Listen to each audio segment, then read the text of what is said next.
আমার 4 ভাই বোনের কেউ এসএসসি পরীক্ষা দিতে পারেনি। আমার খুব ইচ্ছা ছিল যে আমার ফ্যামিলি আমার এসএসসি পরীক্ষা দেওয়া হবে, কিন্তু আমার এসএসসি পরীক্ষা দেওয়া হয় নাই। এরকম নষ্ট হয়ে গেছে। আমার পা হাত ভাঙলে হয়তো বা টানা দিচ্ছে করে ভাঙছে। 10টা বছর নষ্ট হয়ে গেছে।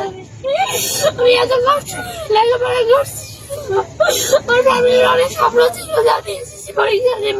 আমার বাবা আমার নিয়ে আসছে, আবার নিয়ে আসছে স্বপ্ন। আমার স্বপ্ন সব শেষ।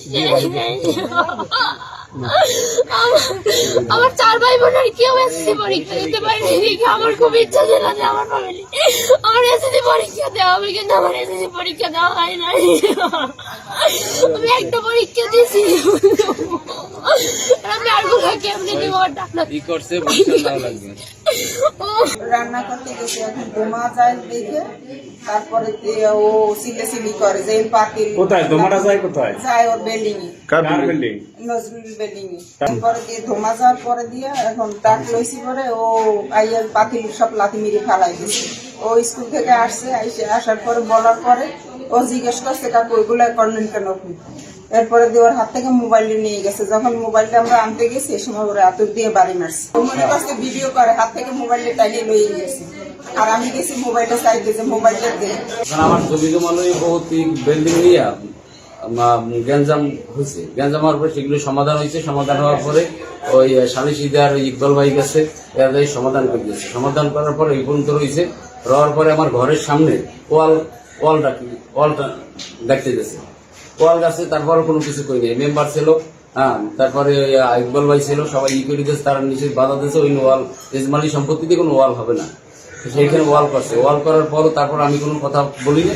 বলার পর পিছনে পাকরুম, এখন ওই পাকরুমে পাক করতেছে।